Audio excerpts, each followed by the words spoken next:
Is this on? Yeah. Hey folks, my name's Walter Schofield. I've been conferring with Dr. and Professor Kunchur for years regarding his research, and I thought it was really good for him to come here and present at Axpona. For years, there's the age-old question of what the ear can perceive and what we can measure. And through his research, neuroscience, biology of the ear, and the like, I won't spoil it, but let's suffice to say that the human ear-brain interface is so much more than we thought. I give you Dr. and Professor Milind Kunchur.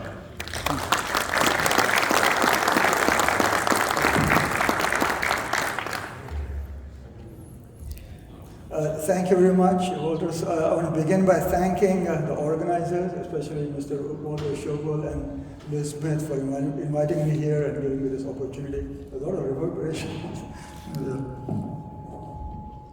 Can the volume be reduced just a tiny bit? I will. Yeah. Okay, excellent. So in the last talk by Steve Gutenberg, we heard about the poor correlation between measurements and perceived sound quality. So that's one of the reasons people who are skeptical, suspicious about high-end audio, kind of view it negatively. So those measurements are either wrong or incomplete. The second thing is a lot of the claims made by audiophiles, like things making a difference, like wires, tweaks, and stuff like that, those are hard to believe. Because if you view that in terms of the common understanding of human hearing, that should be impossible. But that common understanding of hearing is incomplete. So as you see, if you understand the proper science, high-end audio makes sense, basically. So I originally did research in quantum physics for 25 years. I got tired of that, been there, done that. So I turned my attention to other fields. For the last 10, 15 years, I've been studying these different fields from musicology, physiology, otolaryngology, and so on, trying to put all the pieces of the puzzle together. So now I believe that there is an understanding that makes sense. And we also now have an ongoing collaboration with WireWorld to develop more sensitive listening tests. As Steve was saying, if you do an A/B listening test, it fails. But he listened to one speaker for 1 month or a turntable and the other one for another month, then you can hear a difference. That's because there was not a proper understanding how memory is managed. You should not use short-term memory, you have to use long-term memory. That takes a while to form an implement. Is it okay? Cool.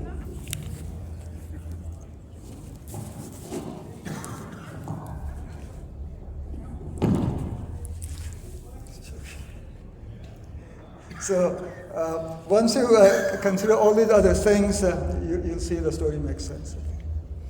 So the trouble in paradise begins with a misunderstanding of what it is about a musical sound that you're trying to reproduce. I wish I could get closer to this. So usually it's believed that a musical note consists of harmonics. That's true. So it's believed if you reproduce the harmonics in the right proportion, everything should be right. That's wrong. And starting with this misconception, there's a cascade of other sort of misleading measurements and other things that come into play. So what then is a musical note? A musical note has 4 attributes. Pitch, which is a perceived frequency, indeed, it depends on the frequency spectrum. So for the sake of pitch, you're right. Getting the spectrum right is very important.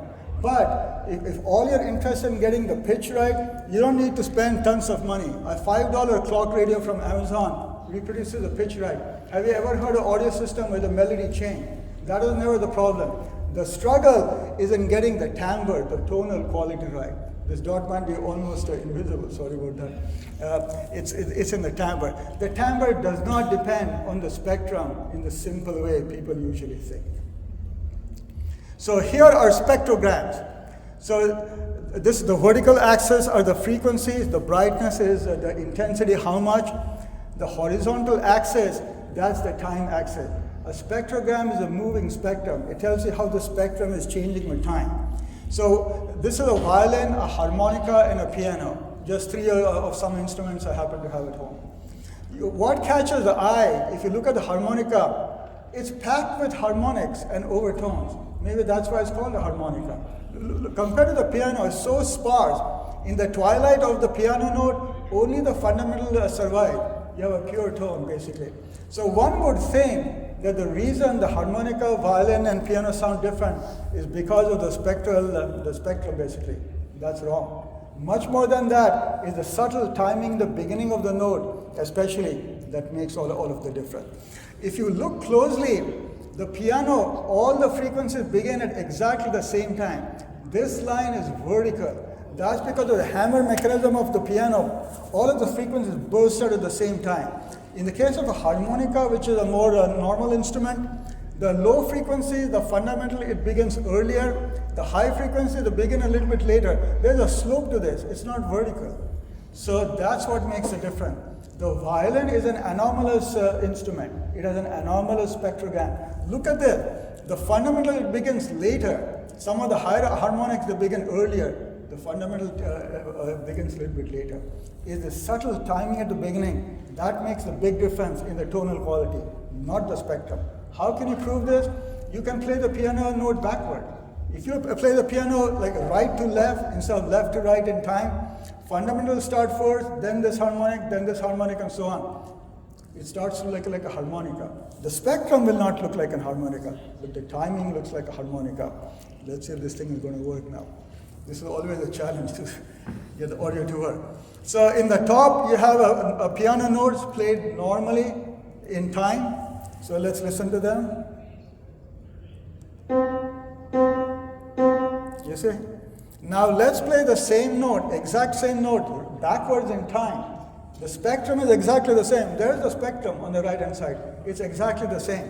But listen to this. You see, I'll play them again. The forward and the reverse. You see, the spectrum is exactly the same. So like they say in life, timing is everything. In fact, an interesting experiment was done by this gentleman. Oh my goodness, what happened? Okay. Was done by this fellow Berger. What they did is they recorded his wind instruments, clarinet, saxophone, trumpet, and so on. They cut the beginning and end of the note, just a tiny bit. So 95% of the note is still there. You cut the beginning and end, so that delicate timing information is gone. These professional musicians could not guess their own instrument. When they played a flute, one person got it right. 6 people thought it's a saxophone. 5 people thought it's a trumpet.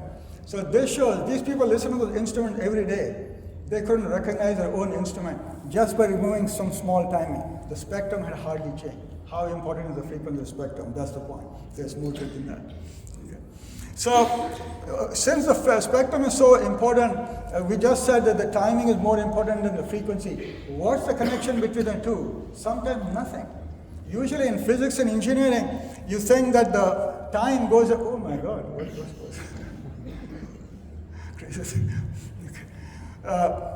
We consider the characteristic time to be the period, which is 1 over the frequency. This comes from simple level physics and engineering. It does not apply to everything in life. For example, our lives are clocked to a 24-hour cycle. You might eat breakfast every 24 hours. But the duration of the breakfast, it could be 10 minutes, it could be 1 hour. It has nothing to do with the 24-hour period. Why should the two things be connected in any way? So in a lot of situations, there is no connection. There is even a reverse connection. Something with a high frequency response may have a shorter time and vice versa. So look at this. Let's follow this story to its logical conclusion. If you go by frequency, what should be the shortest time you can hear? So the official frequency response of humans is 16 hertz to 18 kilohertz. It's not 20 to 20 kilohertz. That's basically a round number. But that applies to young and healthy people. Young and healthy people are usually not audiophile. Audiophiles are elderly people, mostly male. So as you age, your high frequency response falls off a cliff. Look at this. See, these are ages 25, 55, men and women. So for men, it's much worse than women. So it falls off a cliff. So you have a 30 dB loss at 4 or 5 kilohertz. By the time you're approaching 55, it's not a bad idea to start learning sign language. So, but the surprising thing is, even though you may need a hearing aid for a speech, to listen to your spouse's voice and stuff like that, you will hear minute differences. Contrary to what was said in the last talk, you do not lose all of your acuity with age. In many ways, your acuity gets better. In the time domain, it actually can improve. Because what happens is you lose the feedback network.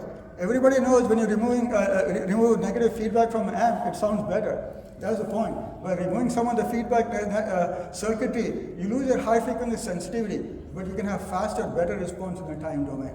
Secondly, you have cortical training. As you get older, you listen to a lot of sounds. You have the library. You can distinguish fine differences that a young, inexperienced person will not be able to hear. So yes, it's worth spending a lot of money, even though you're old and you need hearing aids. So here is the point. Time does not go with one over frequency.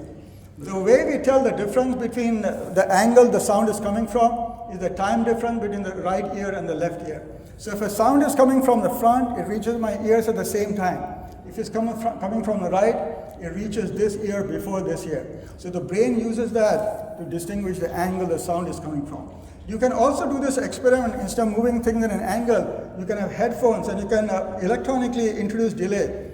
What's the smallest delay that you can hear? These experiments have been done for 50, 60 years by many, many different people. And this is well established. This part is not controversial, by the way. So the point is, this is the delay you can distinguish versus frequency. Notice at high frequencies, like 1300 hertz, best you can do is 140 microsecond. At low frequencies, several hundred hertz, you can distinguish 9 microsecond. It goes in the opposite way. So this is a wrong idea. You need to hear high frequencies to distinguish short times in microsecond. To the contrary, all you need is 1 kilohertz. You can distinguish microsecond. And whose hearing is that bad, you cannot hear 1 kilohertz. So this is the thing. And also compare this with the period. At 1000 hertz, the period is basically 1 millisecond, 1,000th of a second. You are hearing 9 microsecond. It's 100 times less than the period. So one should not connect the time with the 1 over the frequency. There's no connection. A reverse connection, if anything. This is the point. So let's see. And this also applies to audio situations. It's not just specific to biology. For example, this is the DAC that I own, Berkeley Alpha DAC. So you can choose different digital reconstruction filters, anti-aliasing filter.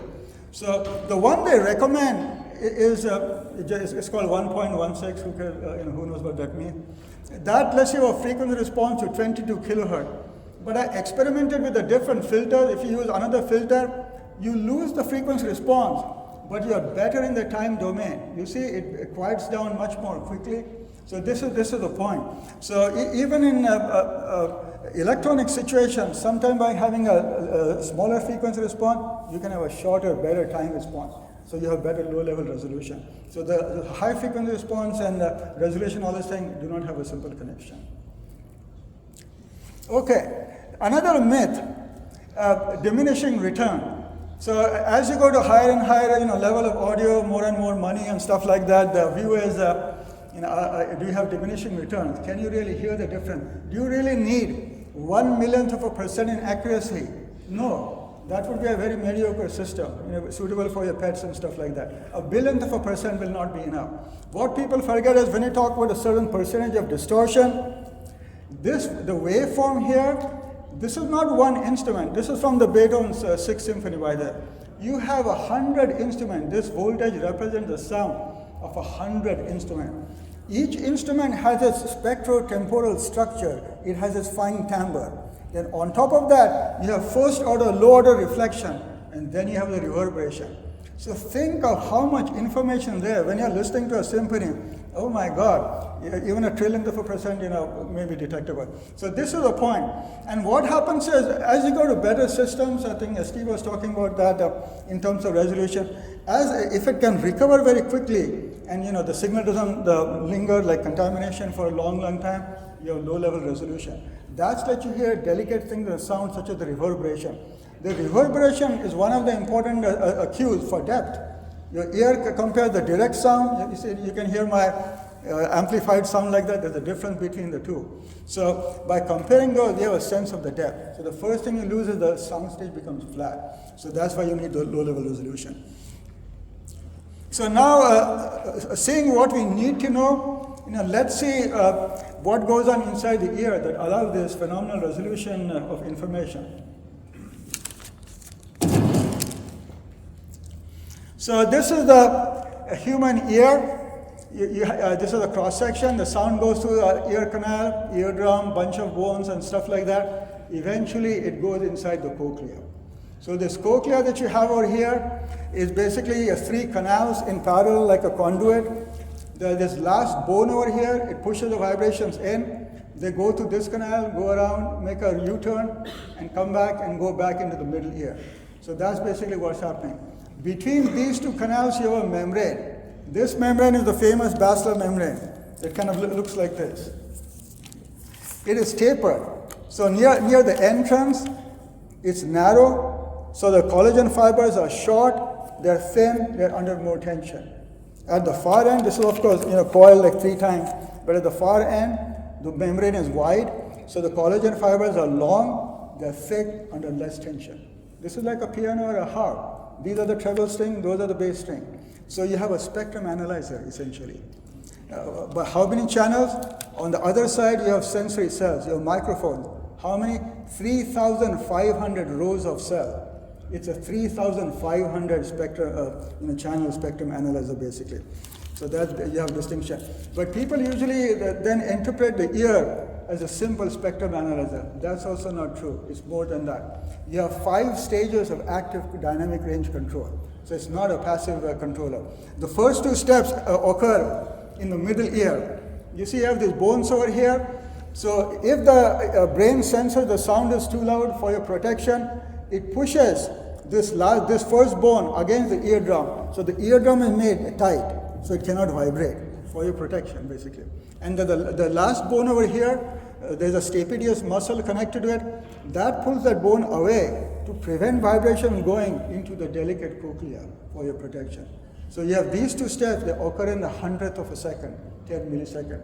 After this, there's 3 more stages of dynamic control. One of them occurs at 15 microseconds. So it's incredibly complicated. So if you sort of view hearing as a simple spectrum analysis, that would be a simplistic view of what's going on. It's much more complicated than that.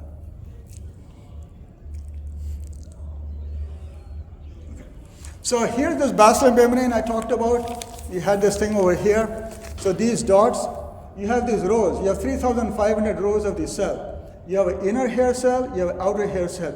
The inner hair cells are the microphone. They detect the sound, they produce nerve signal. The outer hair cells are like speakers. They produce sound. Your ear produces sound, by the way, constantly.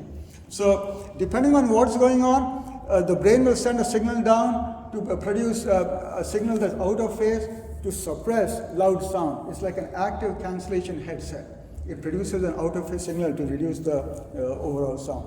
If the sound is very soft, it produces an in-phase signal to resonantly amplify the response of the thing. That's how you get your 120 to 140 decibels of dynamic range, basically. And there's some other fascinating things about that. First of all, the resolution, the detailed resolution. So let's compare this with the eye. The eye can differentiate 10 million colors between the red, green, and blue. Different combinations of RGB. You can distinguish 10 million colors with your eye. So if you compare that with a JPEG photograph, it's 8-bit JPEG. So you have 2 to the 8, which is 256, red, green, and blue, so 256 cubed multiplied by itself 3 times is 17 million. So an 8-bit JPEG photograph is enough to cover all of the colors of the eye. Let's compare that with a CD. A CD is 16-bit. 2 to the 16 is 65,000. You have 65,000 possibilities, variation. How does that compare to the ear? You have a 3,500 digit number. A number is 3,500 digit. And it's not just a 0 or 1. Each inner hair cell is connected to 8 to 10 nerves with different dynamic range, different threshold, different spontaneous firing rate. You have more differences than 0 or 1. So when you do the math, there are some redundancies and correlations you have to take into account. The number of variations that come out of here is 10 to the power of 80. That's a number with 80 zeros. 80 zero in decimal, not binary. And in my paper, I calculate a pessimistic lower bound. Let's say half your nerves are dead, this, that, and so forth. That pessimistic lower bound, that's 10 to the power of 40. How big is this number for comparison? It has 17 more zeros than all the stars in the universe.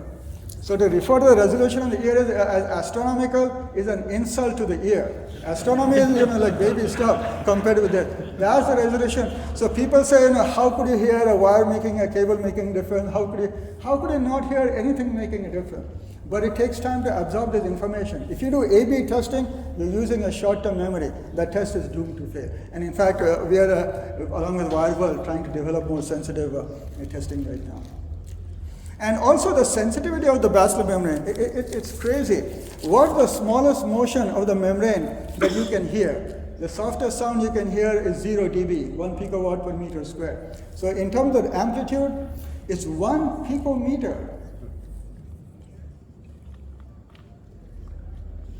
So it's one picometer.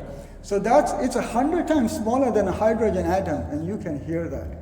So now you begin to understand why measurements are going to have a hard time detecting what the ear can hear. Now there are ways to cheat. So I in one of my papers, I gave a spectrum. It goes to like -5 decibels, below 0 dB. It beats the ear.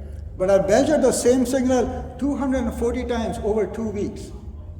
So the computer will come on automatically at 9 p.m. when the building is very quiet. It will repeatedly measure the waveform and then calculate the FFT, store it. It will repeat this process 240 times. It took 2 weeks. The ear can do it in a single shot. But there are ways to achieve measurement that actually beat the ear. We have luxury of time. Who cares if it takes 1 year? But the ear does it instantly.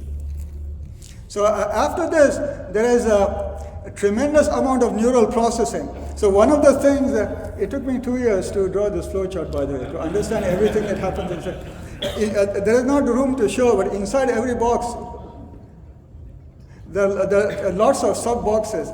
But in the paper, in text, I explain what happens inside all of the sub boxes in here. But I mentioned this dynamic control that you have over here. So this is what happens through that feedback loop. As I mentioned, the inner hair cells, they're like the microphone. Sound comes in, and there's a signal that goes to the brain. The outer hair cells, they vibrate, and they produce sound in and out of phase to control the dynamic range. So because of the active mechanism, it's called the cochlear amplifier. It's a feedback loop over here. Notice that without the cochlear amplifier, you have this response, the black dots over here. With the cochlear amplifier, you have 40 decibel boost in sensitivity, and the frequency is sharper. That's why as you get old, the inner hair cells usually don't go. They're pretty robust. The microphones are there. You just don't have the feedback. As a result, you need a hearing aid to give you this boost so you can hear speech. And you lose the frequency tuning. But ironically, you can have better transient response because you got rid of the feedback. So you may be able to detect. So I've noticed that when I have a medium level system, nothing ultra high end and stuff like that. But when I played for young students and so forth, they're amazed. Oh my God, that sounds exactly like a live piano. But when I played for an experienced elderly audiophile, the system is crap. It sounds nothing like a piano. So the lesson I learned is never play a system for another audiophile. They're going to insult your system and make you feel depressed about your own system, basically.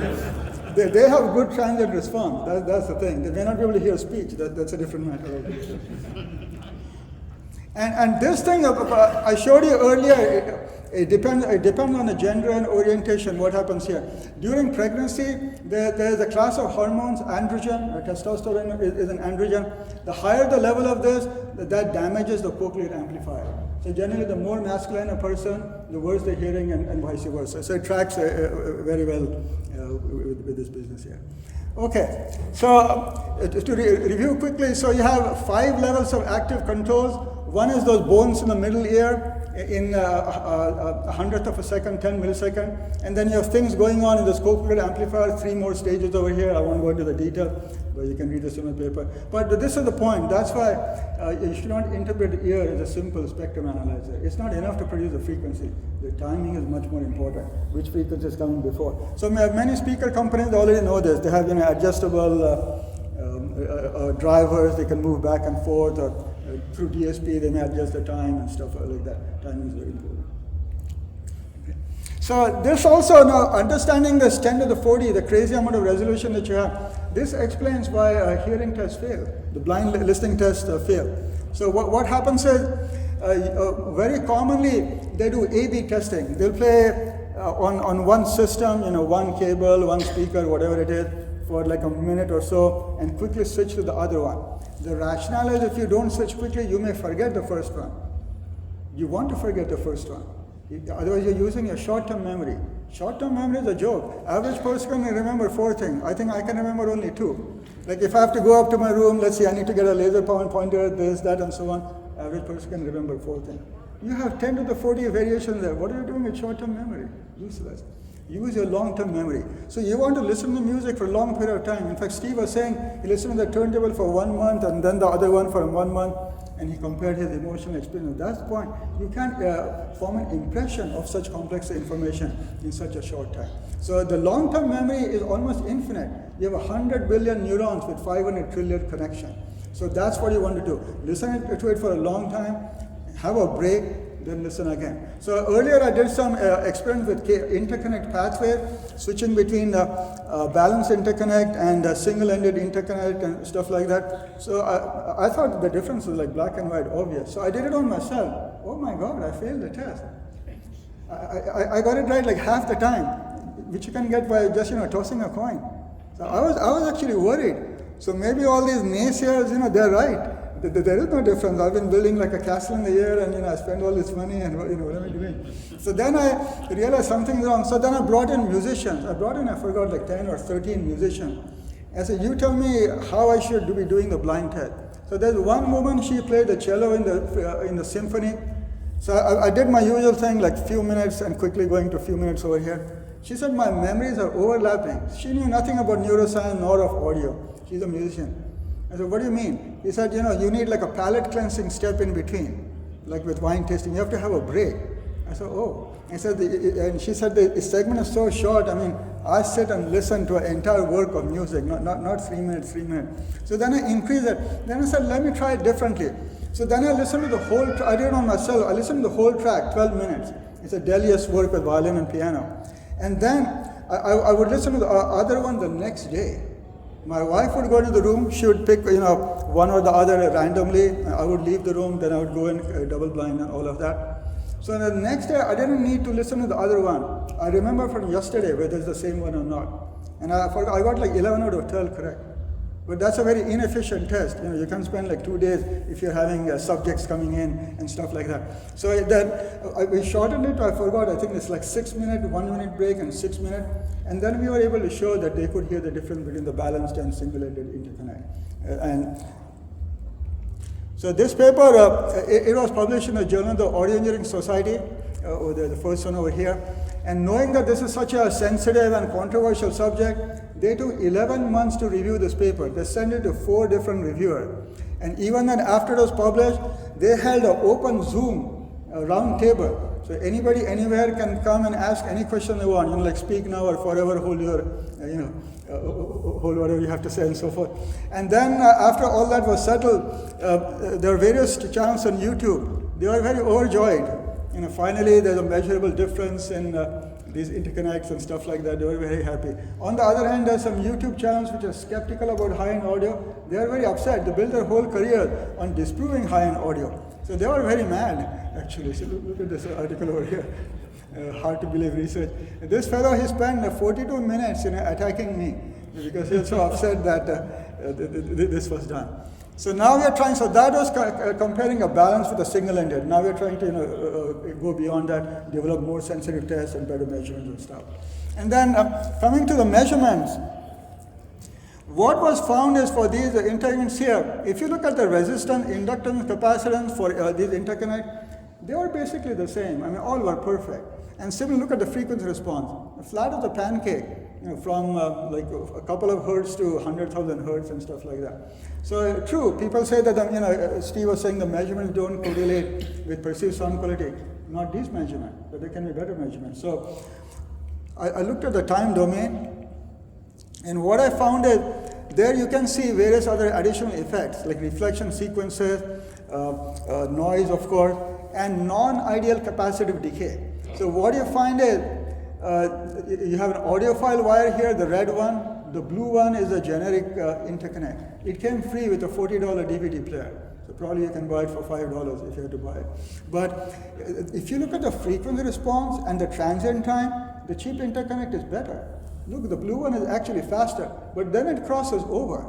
This is the thing. So if you just measure the frequency response and the usual transient response, you'll come away with exactly the opposite conclusion. But if you look at the low level, when these things are decayed to like millivolts over here, the audiophile cable, it cuts off cleanly and it's done. This generic cable, you have a lingering contamination and it's going on forever and ever. What this will do is, the actual decay of the instrument of the piano, that's going to get overwritten by this.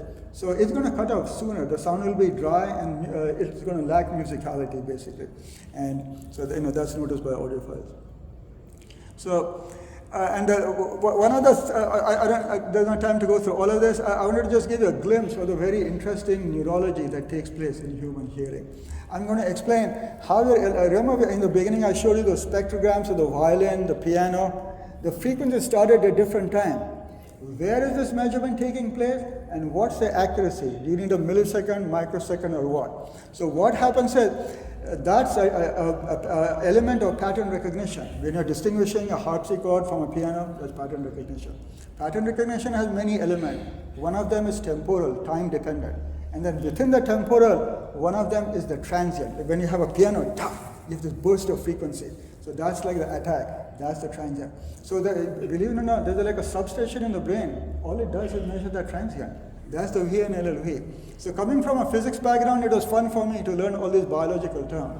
LL is the lateral lemniscus, V and LL is the ventral nucleus of the lateral lemniscus. V and LL small v is the ventral subdivision of the ventral nucleus of the lateral lemniscus. It was kind of interesting for me to learn this term. That's where the thing takes place.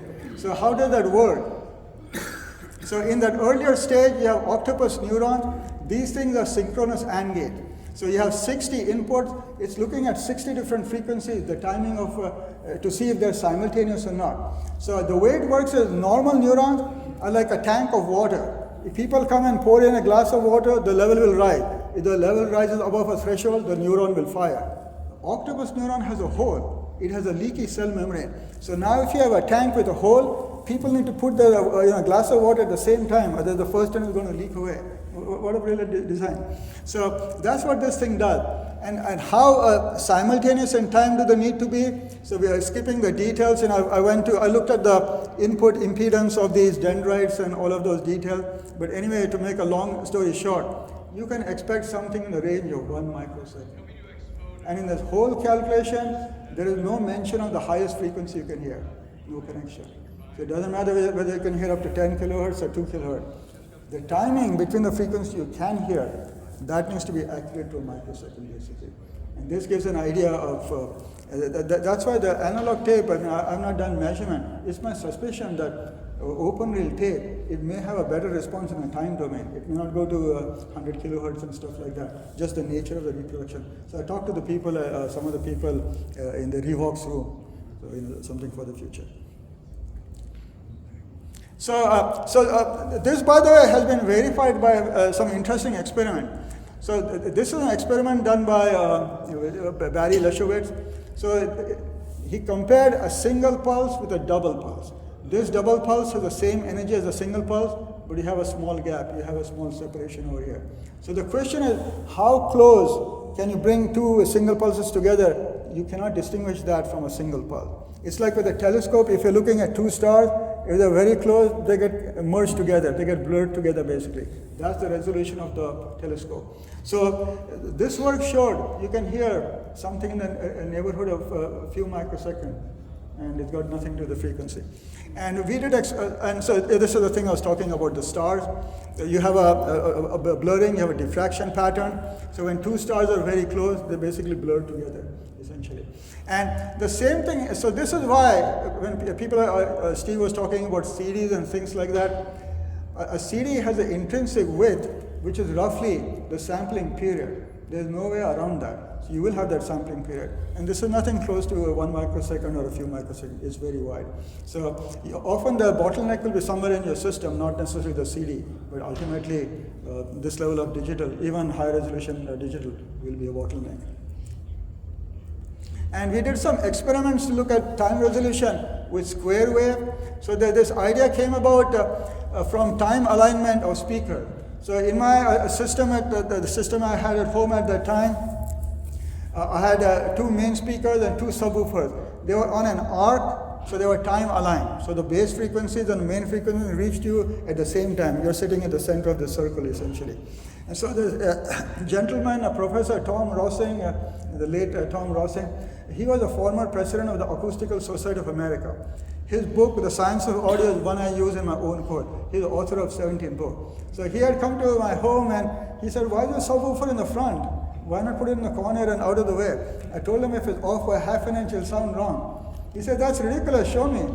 I said, no, it took 6 months to find this optimal location. And the speaker was anchored, it was a basement room. The speaker was anchored to the concrete slab with a steel spike. I'm not moving it. He said, Milind, you're imagining it. I said, Tom, I'm not going to move it, but I'm curious. As the president of Acoustical Society of America, how much do you think it needs to be moved before you hear a difference? He said, at least 2 feet. And that's how my research started 15 years ago. I said, why has no one done formal research on this and published in a journal and settled this, back and forth arguments and all this nonsense that's going on? It should be very easy to show it. So then I made the setup. The 2 tweeters sit on top of each other. You have a micrometer screw. You can move this back and forth. So the subjects were physics graduate students and physics professors, not musicians, not audiophiles. So I began with half an inch because I was claiming half an inch makes a difference. All my listeners said, this is a waste of time. This is like day and night. So then I went to 1 centimeter. Everyone said everyone is getting 100%. Every listener, forget about this 5% p-value and stuff like that. So I kept getting smaller and smaller. The threshold was 2 millimeters. The president of the Acoustical Society thought you need 2 feet, 2 millimeters. If you divide a distance by the speed, you get the time. It's 5 microseconds. And another experiment I did was, you have a low-pass filter. People talk about the bandwidth, how high should be the bandwidth of some product. So let's put in a low-pass filter. Start with no filter there. You have a very sharp square wave made with an analog square wave generator, a pulse generator. And then you put in a band-pass filter. Let's keep making the filter shorter and shorter, and at some point you'll not hear a difference. That filter constant was 4.7 microseconds. So very similar. The speaker experiment gave 6 microseconds, this was 4.7, so roughly 5. So the same result with a completely different experiment. So that's how, so you need ultrasonic response. Because what happens is, if you play, let's say 30 kilohertz ultrasonic as a continuous tone, you won't hear it. But if you have lower frequencies, mixing takes place between them. There's a heterodyne mechanism, which is described in my paper. You produce audible sound. That's not the distortion of audio system. That's the distortion of ear. So I discussed it's well known. So in my paper, I gave you the exact equation of the distortion of the ear. So you have 2 ways. So the 7 kilohertz square wave, it has 7 kilohertz and it has 21 kilohertz. There is no 14 kilohertz. You have odd harmonic. But through mixing, there are 2 ways to get 14. 2 times 7 is 14, quadratic tone. 21 minus 7 is 14. It's a different tone. Those 2 have a phase difference. So when you have a low-pass filter, not high enough bandwidth, you alter the phase of sounds you can hear the difference, because when you're hearing the thing live. And so, yes, this is the thing I was telling you about. I won't go into detail, but this is the detailed math. It's published in the paper if you're interested. Then, how am I doing for time? Okay. Then another thing is the aspect of high-end audio is dimensionality. As Steve was also mentioning, how spacious is the thing. So from a simple physics or engineering point of view, you should have only one dimension, left and right, like birds on a wire. So the musical instruments are basically sitting on a line joining the speaker or an arc joining the speaker. You have left and right. There should not be depth, there should not be height. So you would think by now, stereo has been around for almost a century. The patent was awarded, I think, in 1931 to Alan Blumlein. So in this, 90 plus a year, scientists should know exactly how many dimensions the sound has. Actually not from a scientific point of view. So in fact, you have 3D. not only do you have left, right, and depth, you can have height. I actually brought a recording. I don't know if there's a way to play it over here. But this recording was made in the late 70s. You have two microphones, stereo microphone pointing to an airport. There's a runway facing you. You will see an airplane approach you, go overhead, and go behind you with two speakers. No digital manipulation, nothing, as recorded basically. You have 2 ears, so with 2 ears you should be able to hear all the 3 dimensions, including behind you actually, and above your head as well. And so this was kind of a bit of a shock when the paper was submitted. How can this be? If you look at the way by which you distinguish height, stereo should not capture height. So this is the standard way by which you expect to hear height, is the HRTF mechanism. What happens is the sound goes directly into your ear canal, and then you have many reflections from different places. These reflections, they combine and they give you peaks and valleys in the frequency response. As you change the height, the frequency at which you have the dips, this changes, the structure changes. And through this mechanism, you can differentiate height. This is well known. People even make recordings imposing a frequency response to change the height and stuff like that. But in natural recording with no manipulation, why should you have height? So that means something is wrong with this mechanism. It's not telling the whole story. So there's already a reason to believe this is not the whole story.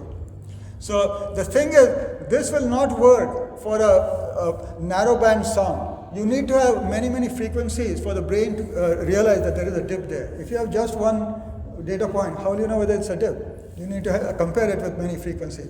So this will only work for broadband sound. And it should not work for low frequency sound because the wavelength is much bigger than the ear and stuff like that. But you can tell the height for narrowband sound. You can tell the height for low frequency sound. So this is not the whole story. So there's interesting, a bunch of papers came about. But these are those papers, Algazi and a bunch of other people. They came up with a mechanism that when you hear a sound, you hear it directly. Also, you hear a shoulder reflection, a reflection from your torso, basically. And this is different from the spectral mechanism from before. So you have 2 copies of the sound from here and from here. Now, if the sound is horizontal, you have basically a 6-inch delay. If it's coming from above, the sound has to make a round trip past your ear and come back. Now you have a 12-inch delay. So you'll have 2 copies of sound with a variable delay, and the delay will depend on this angle. So this is another way to distinguish height, not just the spectral mechanism. How can you prove this? So they did a very interesting experiment. They played the same sound on 2 speakers in front.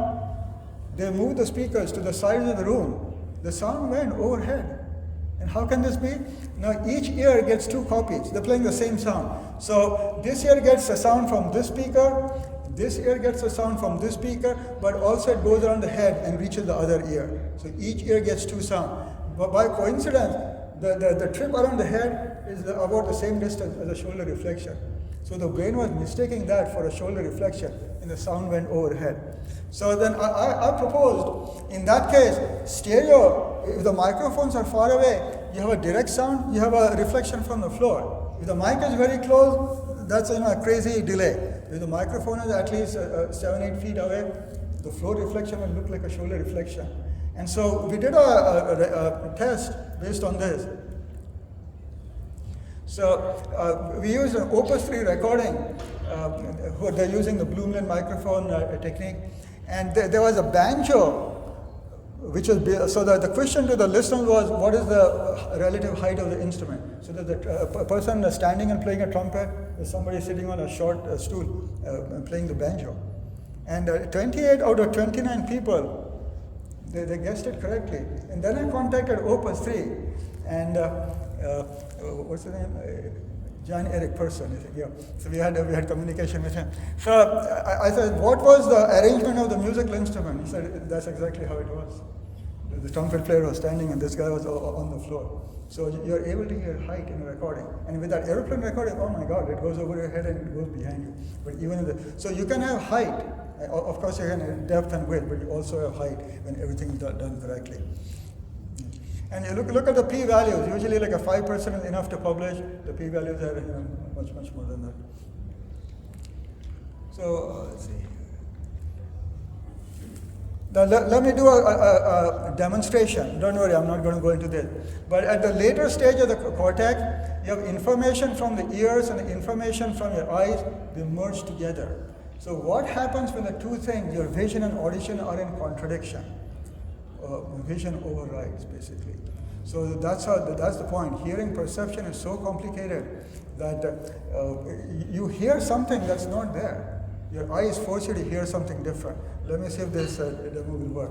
It's a short video.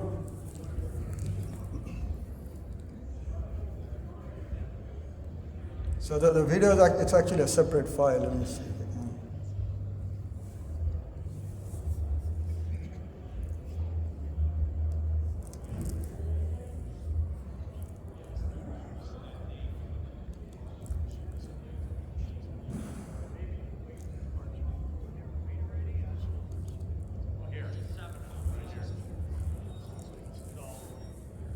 So here, before it starts, let me explain.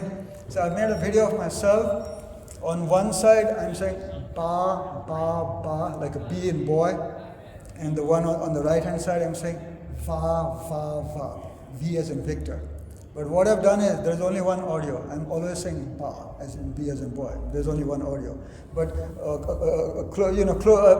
hide one of them and look at the other one, the sound may change. The consonant will sound a little bit different. The sound is exactly the same, but just by getting a different visual clue, the sound may change. Let's try this.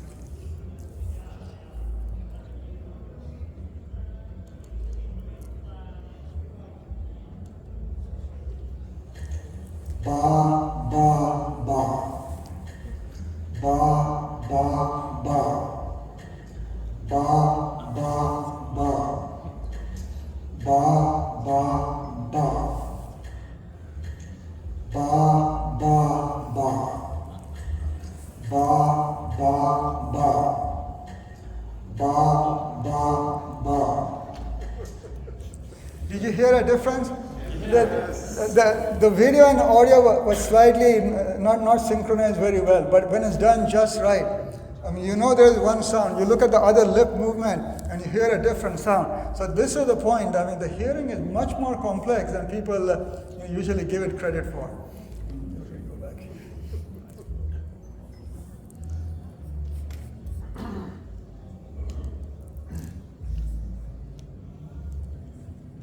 Have you done any investigations into the connectivity to the sense of touch? No, not yet. But especially for low frequencies, I'm sure there'll be some very interesting effect. Let me, in fact, pull up on that note. How do you do this? Since you compared eye, and I was just curious if the other senses had been evaluated in a similar context. Right. Let me start this.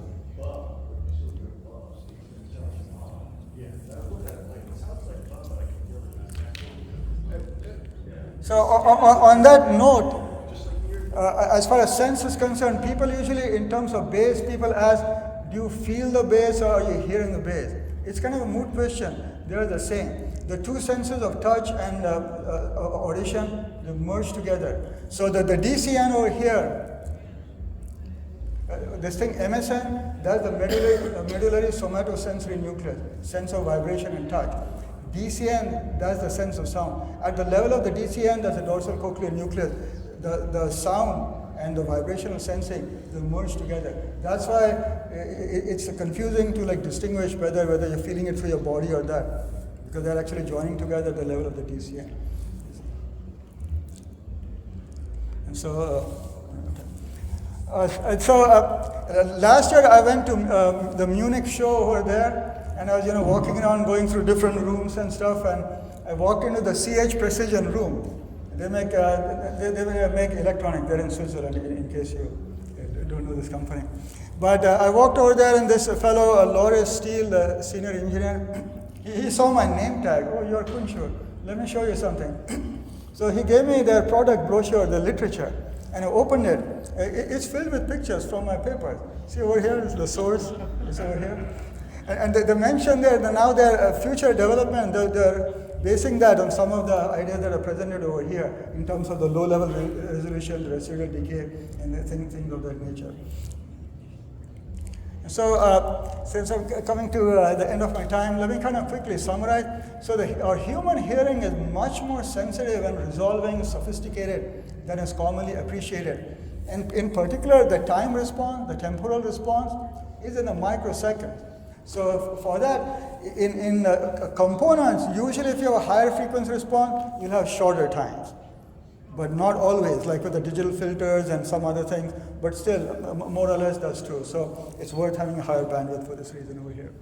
Then this timing response has nothing to do or little to do with the maximum frequency you can hear. That's basically the pure tone limit. When they do an audiogram, they're playing one frequency at a time. They're not playing transient, they're not playing multiple frequencies. Music has multiple frequencies. So you have mixing between them in your ear. So that's, you may think of that as a distortion, but that's what you hear when you go to a live concert, essentially. So it'll sound different from the live sound. You need this over there. And the good news is, even if you're an elderly person requiring hearing aid, you can still appreciate high-end audio. You know, the high-end audio hobby doesn't have to be over for you. Then in terms of the information resolution, it's practically infinite. 10 to the 40, 17 more zeros than all the stars in the universe. So you will, you'll never reach a point where you have no more returns, essentially. And then when you do blind listening tests, no wonder they usually fail. You need to recruit the long-term memory, not the short-term memory. And then high-end audio is capable of 3D spatialization, including height, not just left, right, and not just depth. When done right, you should have height. Dr. Kunchur, pardon me for one moment. I just want to go back. Looking at your research with you over the past few years, you actually had a time in mind relative to long versus short-term memory. Didn't I see in one of your papers that short-term memory lasts like less than 20 seconds or something? Correct. So when you're comparing, the A and the B, if you wait for less than something between 20 to 30 seconds, short-term memory resets after 20 or 30 seconds. So you need to wait beyond that to make sure the short-term memory is gone. Because if you rely on that, that's very coarse. The brain will go to the short-term memory if it has a choice. It will not bother with the long-term. So you want to make sure the short-term memory is gone. Now you have to think more deeply, and then you have a more detailed picture. Yeah, go ahead. You mentioned success with musicians doing 6 minutes and the rest 6 minutes again. Yes, with like a 50-second or 60-second gap in between. And then we were able to show that the balance and the single-ended, there was a difference between them, basically. Otherwise, the tests were failing. I was very concerned whether there's an actual difference or not, basically. And let's see. So that's kind of, let's see, time domain measurements. And so forth. Yeah, I just wanted, and then I can take some questions. This is my website. That's the QR code for the website. So there are a bunch of papers there. So as far as the hearing is concerned, there's like a 30 or 32 page long review paper. It has everything you ever wanted to know about human hearing and beyond, basically. It has 22 figures, 218 references. Every last thing about human hearing is in there. You won't find that in any book or any other review article. But then I try to write some simple articles. They are there as well as the test with those interconnect pathways and height and all of that stuff. So all of those can be downloaded free. Yeah, so go ahead if anybody has any questions. First of all, thank you so much for your seminar. I've learned a lot.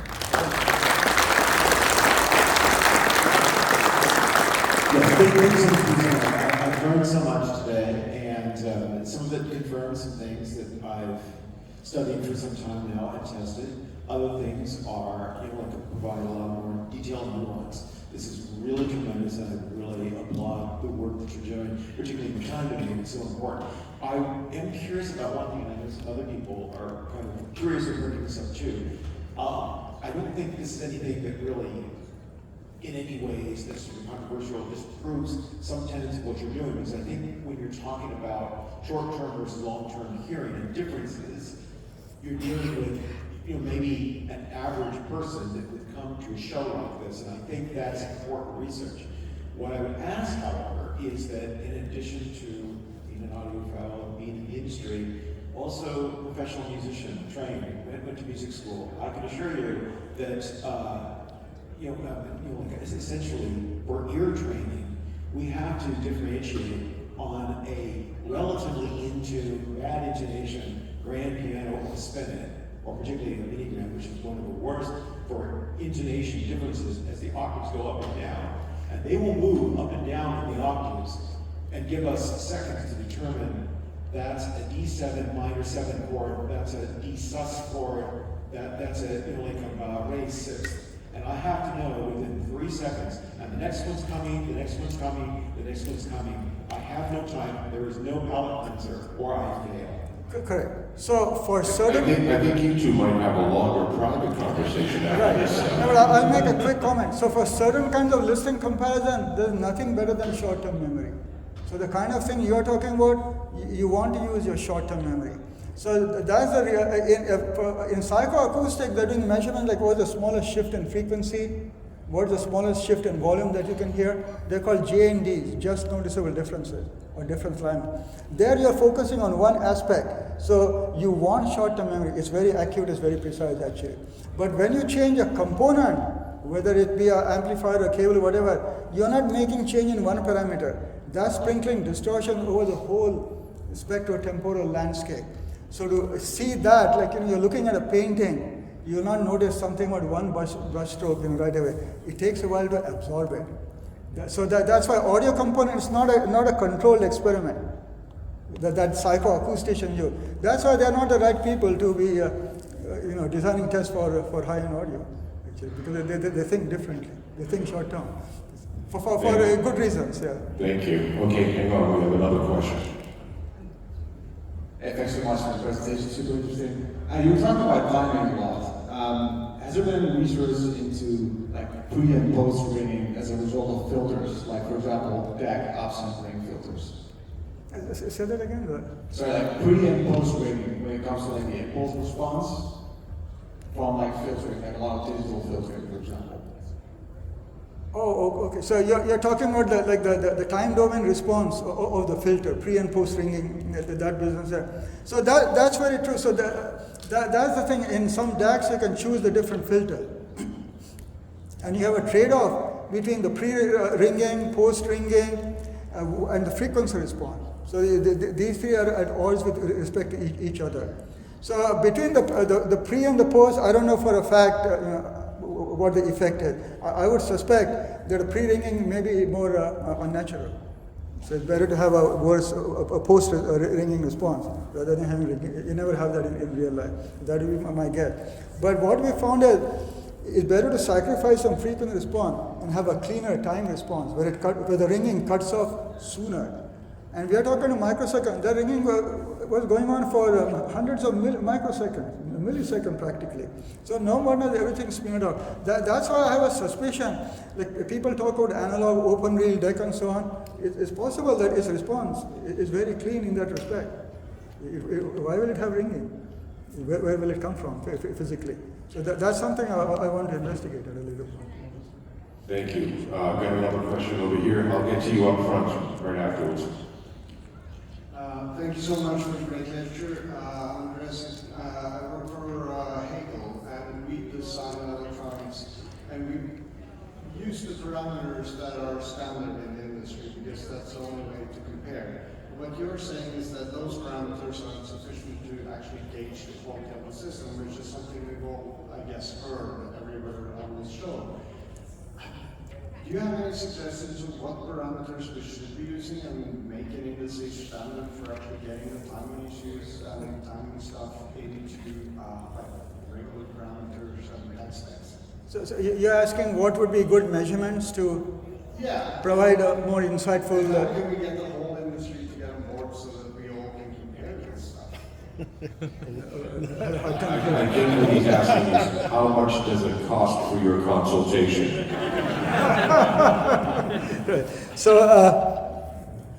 So first of all, to be clear, I'm not saying that the frequency response and the usual things are irrelevant. When I'm shopping for a speaker or something, absolutely I do look at the frequency response and so on. The main thing is it's incomplete. And I was teaching a course on acoustics to history and philosophy and English majors and all that, like intro to science course. So during the pandemic, it was also a lab course. I created 8 or 10 labs which we put in a box and shipped to them. So they did hands-on experiment, everything from spectrum analyzer and so on. But the budget was $15 per student. So I was shopping for $6 speakers, and the budget was like $3 for the microphone. But there, of course, I'm looking at the frequency response. When you get to high-end audio and components like amplifiers and cables and all that, you're beyond that. Not that the frequency response doesn't matter. It's already so good that if you're improving that, you're not going to get any proportionate return. So then you need to, that's already sufficiently good. So then what's different between those components is something else. And one of them would be the transient response, which is not necessarily closely tied to the high frequency extension. And the other is the cutoff time. So usually when people talk about transient in engineering, how long it took to go from 90% to 10%. Why are you stopping at 10%? You can hear one part in 10 to the 40. You should measure it until it goes to a billionth of what it was originally. So how, basically, at what point does it get to the noise? That will give you an idea of the decay. And then your instrumental decays won't get masked by this. This acts like a noise, essentially. This is left over from some other instrument's note. So that is very telltale. And there, sacrificing frequency response can actually improve what you hear. And that's not a contradiction. Because if you measure the other measurement, you'll notice you have an improvement in the residual decay, in the low-level decay that you have over there. Thank you very much. All right, we've got, I think we only have time for one more question. This gentleman has a two-parter for you. Professor Kunchur, earlier in your presentation, you showed a graph of hearing between men and women. Mm-hmm. And the graph showed that women hear better than men. If that's true, how come the attendees in this show men? Very, very true. So women hear, it depends on what is defined as better. They have more sensitivity to high frequencies. And that's coming from the feedback. Usually when you have hearing loss, it's not the microphones that are getting damaged, the inner hair cells. Those are pretty robust. It's the outer hair cells that provide the sound, which is providing the feedback. That gives you resonant amplification to increase the sensitivity. So we, as males, we have a 30-40 dB loss, but it's not, it hasn't gone to zero actually. Is it evolution? Huh? Evolution? Yeah, so here, to give you more, so it spans gender and orientation very, very accurately. I wasn't sure whether to show this or not.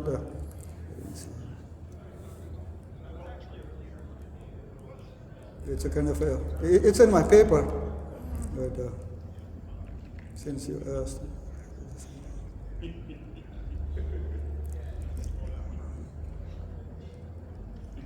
Oh, here.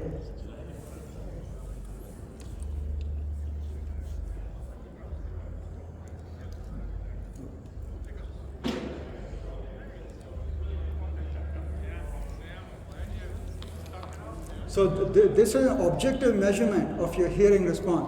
Not by this silly hearing test that they do in a doctor's office. It's by measuring the autoacoustic emissions and electric potential on your scalp. And you have an exact tracking across the masculinity, femininity thing. So it is indeed evolution. During pregnancy, if you have high levels of androgen class hormones like testosterone, the individual will be muscular, which is good to go out hunting and stuff like that. On the other hand, the women, they need to be in the caves, looking after babies. It's more important for them to have sensitive hearing rather than big muscles and so forth. So it is absolutely evolutionary. So as a result, you have differentiation, and it tracks the entire spectrum in terms of hearing function.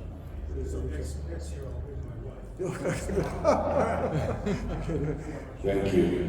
Thank you very much, Dr. Kunchur. We appreciate it. And thank you everybody for coming. Have a great day.